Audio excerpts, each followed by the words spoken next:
그리고 81년 손정희 아저씨 바로 한국에서 건너가서 한국에서 너무 먹고 살기가 힘든 할아버지가 일본에 이제 건너간 정말 가난했던 과거가 있죠. 보시면 요거는 이제 그 부모님에 대한 너무나 힘들게 살았던 건데 이건 알아서 보시면 되고요. 젊었을 때 손정희가 일본 주식시장에 상장하고 나서의 젊었던 모습입니다. 손정희를 만든 게 아버지였고요. 아버지는 항상 넌 뭐든지 할 수 있고 넌 최고야. 그래서 손정희가 미친 자신감을 갖게 된 거예요. 아버지가 한 번도 아들을 너 이거 못해 이거 안 돼가 아니라 항상 넌 잘할 수 있다라고 가르쳤다라는 거, 이게 너무 중요하고요. 참고로 제 요 자신감도 저희 아버지께서 주신 겁니다. 아버지께서 너도 뭐든지 할 수 있다, 그런 게 주신 게 있죠. 바로 손정희 아버님이고요. 바로 손정희 동생 손태장이라고 하는 동생 72년생 저보다 한 살 많은데 이분도 엄청난 투자자가 됐습니다. 손정희를 배우려면 일본의 사카모토 료마 이분을 알아야 됩니다. 이분이 또 아주 골 때리는 또라이신데 이분이 일본 최초 주식회사를 만드신 분이고요. 너무 개방을 하다가 암살을 당하신 분이세요. 그래서 일본 최초의 해운 회사를 만들었습니다. 최초. 근대적 손해배상까지 만드셨고, 손정희 아저씨가 제일 존경하는 사람이고 일본인 최초로 신혼여행을 갔다 온 사람입니다. 빌 게이츠가 손정희한테 준 책에 쓰여진 글입니다. You are risk taker as much as I am.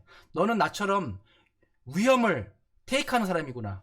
위험을 도망가는 사람이 아니라 용기 있게 받는 사람이구나 라는 말을 썼다라는 거예요. 83년도 스티브 잡스가 이병철 회장님을 만나러 한국에 왔습니다. 이게 젊은 시절의 스티브 잡스고요. 그리고 바로 6년 뒤에 영국의 팀 버너러스 경이 인터넷을 보완하면서 이제 월드 와이드 웹이 출시가 됩니다. 이게 이제 여러분이 아는 인터넷 시대가 되는 거죠. 그로부터 5년 후 제프 베조스가 바로 아마존을 만들어서 서점을 시작을 하고요. 바로 똑같은 해 이 친구 제리 양인과 두 친구가 야후를 만듭니다. 그리고 바로 그 다음에 이혜진 아저씨가 네이버를 만들고요. 똑같은 해 여러분, 넷플릭스가 97년도에 만들어진 거 아세요? 네이버랑 넷플릭스 같은 업력이고, 그 후에 스타크래프트가 한국에 오면서 대한민국이 여기에 완전 미치게 되죠. 그리고 98년도 김대중 아저씨 대통령과 빌 게이츠가 만나게 됩니다.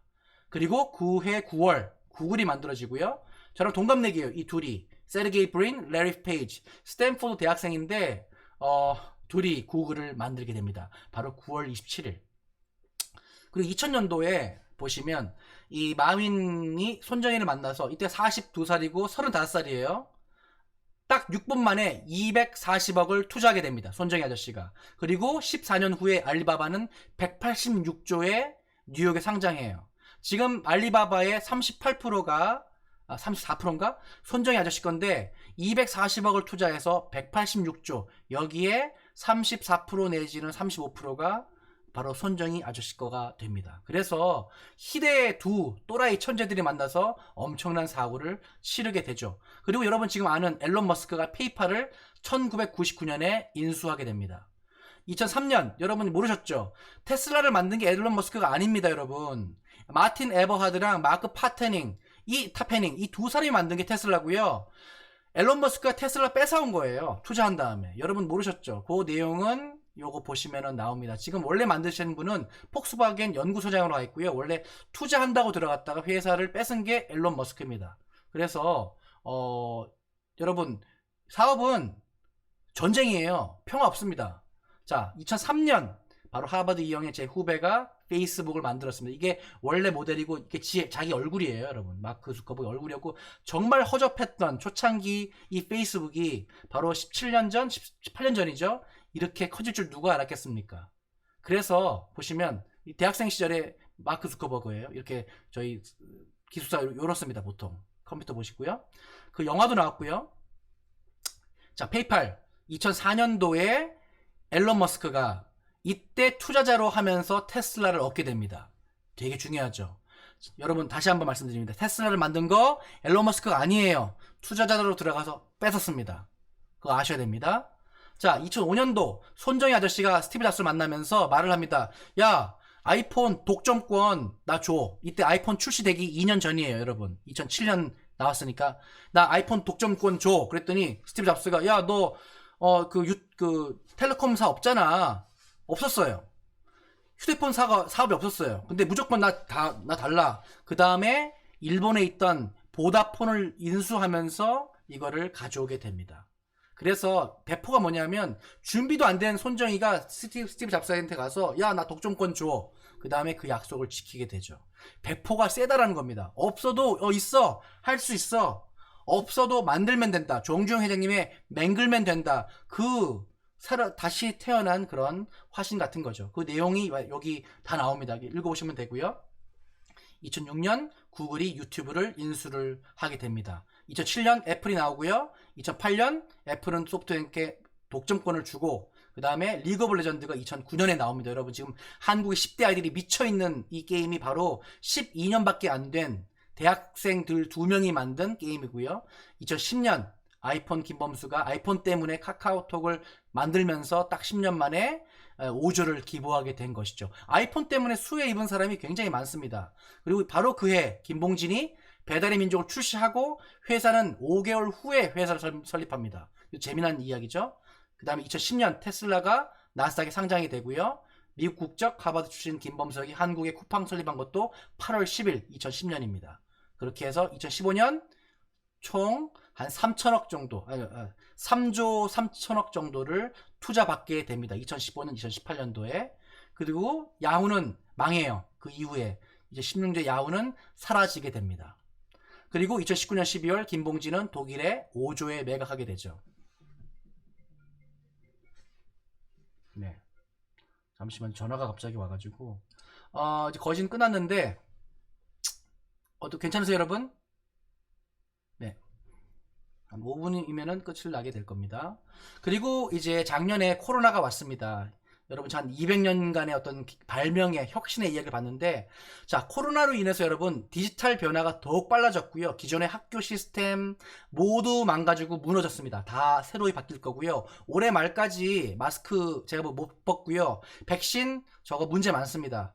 그래서 올해는 그냥 무조건 디지털로 가셔야 됩니다. 테슬라는 이미 세계 1위 참고로 여러분 지난주에 2위로 떨어졌습니다. 아마존이 다시 1위가 됐습니다. 요거 1, 2위가 계속 바뀌고 있어서 매주 체크하셔야 되고요. 자 2021년 쿠팡은 나스닥에 60조에 상장하게 되었습니다. 또라이들끼리 만난 거예요. 천재들끼리 만났고 엄청난 게 터지고 수많은 사람들이 월급쟁이 회사원이 돼서 일을 하게 되는 것이죠. 결국 보면 여러분 모두 다가 창의적인 인재가 될 수 없는 거고요. 이 한 명, 두 명이 수만 명을 먹여 살리게 된다는 것입니다. 여러분 혁신은 언제나 여러분과 함께 해왔고요. 여러분 이 비키니가 1940년 6년도에 발명된 거예요. 여러분 저희 어머니가 태어났던 해 비키니가 태어났습니다. 모든 여러분 주위에 있는 것은 세상을 바꾼 제품들이에요. 대학교의 학문은 결코 시대를 앞서가지 못하고 이제 점점 더 대학교 교육은 뒤로 처지게 되고 여러분 지금 고등학교 중학교에서 배우는 문제집 중심 그거 다 쓰레기입니다. 옛날 겁니다. 지금 시대를 쫓아갈 수가 없어요. 이거 지금 한국의 교육 시스템 바뀌지 않으면 완전 도태됩니다. 심각한 문제입니다. 지금 인구도 없고. 자 여러분들도 아마존, 애플, 테슬라 이 세 가지 뉴스를 들으며 살아왔지만 여러분들 여기 주식 갖고 계신가요? 한 명도 주식 없는 사람들이 많습니다. 그냥 뉴스만 듣고 살아온 거예요. 대부분 사람들 뉴스만 보고 삽니다. 이런 사람이 있구나. 야 성공했구나. 하지만 나랑은 별개야. 여러분 테슬라 주식 사시고요. 애플 뒤에 자동차도 테슬라 사보시고요. 애플 아이폰도 써보시고요. 아마존도 써보시면서 이게 어떻게 혁신을 이끌어 가는구나 써보시고 주식을 사보시고 그리고 그들과 함께 파트너로 일을 한번 해보십시오. 저는 우리 한국의 10대 아이들이 주식을 샀으면 좋겠고 테슬라를 몰았으면 좋겠고 그리고 테슬라와 파트너가 됐으면 좋겠습니다. 공부하는 사람들의 유형이 서울대 가기 위해 대기업에 들어가기 위해 공부하는 사람이 있고요. 공무원이 되기 위해 안정적인 연금을 받기 위해 공무원이 되는 사람이 있고요. 안 가면 쪽팔리니까 그냥 대학 가기 위해 공부하는 사람이 있습니다. 그냥 뭣도 모르고 세상을 바꾸기 위해 공부하는 사람들이 있습니다. 근데 대부분 이 사람들은요 학교에 오래 못 있어요. 다 부적응자들입니다.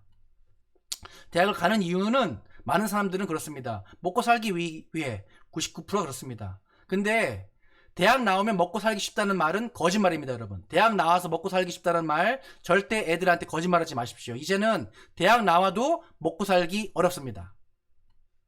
자, 세상을 바꿀 천재가 되거나 아니면 함께 일할 천재를 찾거나 이런 이 사람이 원래 테슬라예요. 이런 미친 사람들을 되기 위해서 아니면 그런 사람들과 가깝게 하기 위해서 공부를 하는 것이랍니다. 오늘 숙제는 여러분과 여러분의 자녀가 왜 공부를 하는지, 여러분이 공부를 했는지 직접 써보세요. 그리고 같이 토론을 꼭 하십시오. 이거 되게 힘듭니다, 여러분. 참고로 이거 못 하시는 분들은 왜 공부를 하는지 모르는 거예요.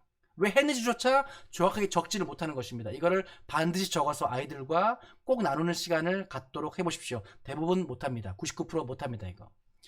자, 그래서 부모조차 자신이 왜 공부하는지 모르는데 애들한테 공부하라고 한다면 이거야말로 그냥 공부해라, 이거밖에 안 되는 거예요. 남들이 다 하니까.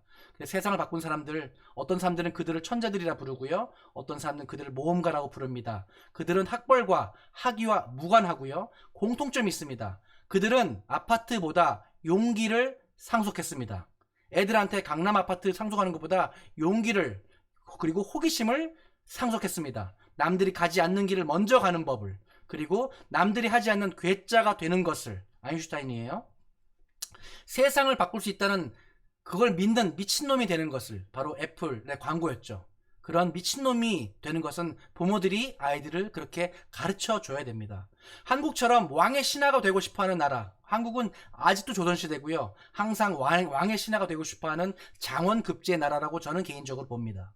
대기업의 임원이 되고 싶은 나라, 이러한 혁신가가 나오는 것은 제가 보기에 결코 쉽지가 않습니다. 한국의 부모가 바뀌지 않으면 여러분 가문에서 이런 혁신가 나오는 거 거의 불가능하다고 저는 개인적으로 생각합니다. 굉장히 세게 이거 바뀌어야겠구나, 그렇게 해야 됩니다. 그래서 뭐 요 정도까지 하고 나머지 뒤엔 더 있지만 지금 시간이 제가 알기로 부족한 걸로 알고 있기 때문에 요 정도로 마치겠습니다. 감사합니다.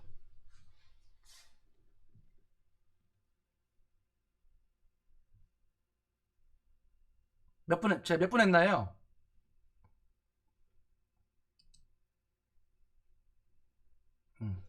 30분 딱 맞았나요?